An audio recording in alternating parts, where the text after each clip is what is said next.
Bonjour et bienvenue dans la formation Minute de Didou pour apprendre à gérer et visualiser les présences des personnes participant à un ensemble d'activités dans votre association durant une période donnée. Je vous invite à visionner les vidéos précédentes si vous ne l'avez pas encore fait afin de bien comprendre le contexte et la logique ainsi que le déroulement de cette vidéo. Nous démarrons tout de suite en étant déjà connectés dans notre environnement dans la page par défaut L'accueil. Nous allons dans le menu Événements qui contient déjà des enregistrements. Par gain de temps, un événement nommé Saison d'entraînement avec des dates existe. Nous observons que cet événement possède déjà un certain nombre d'activités en cours ainsi que des activités réalisées. L'onglet des résumés des présences est présenté en fin de vidéo dans le détail. Allons maintenant créer un entraînement numéro 9 et joignons-le à nos activités de saison.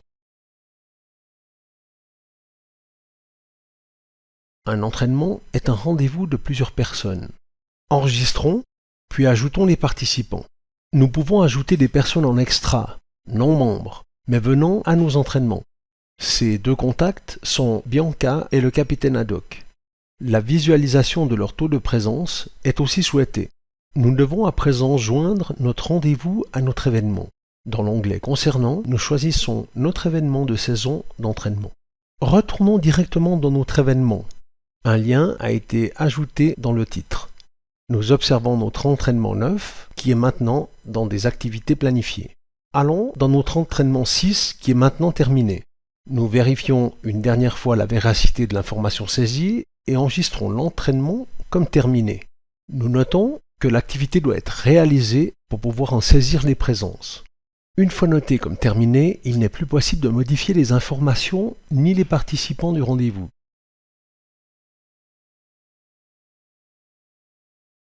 Nous visualisons ici différents icônes concernant les présences. Les icônes avec un vu vert mentionnent des entraînements dont l'ensemble des présences ont été validées et le rendez-vous est considéré comme terminé. Les activités dont les icônes sont toujours en grisé veulent mentionner qu'il est toujours possible de modifier les présences. Un nouvel icône présence est maintenant apparu. Les présences peuvent se saisir pour un rendez-vous autonome. Pour que les présences de notre entraînement soient prises en considération dans notre événement, nous cochons la case puis saisissons les présences des personnes.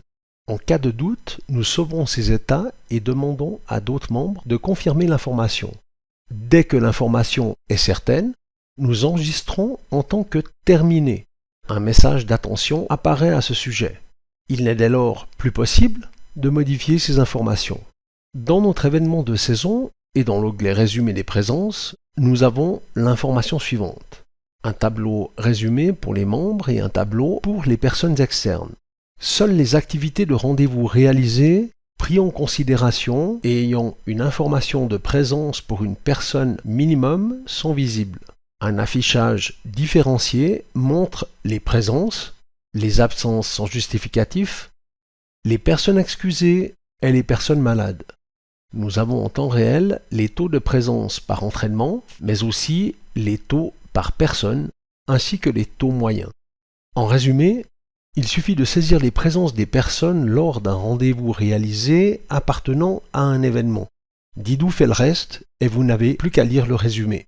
Cette formation minute concernant la gestion des présences lors d'un événement de saison dans Didou est à présent terminée. Je vous invite à regarder la vidéo suivante pour bien comprendre comment créer une manifestation d'envergure. Merci de votre intérêt et à bientôt.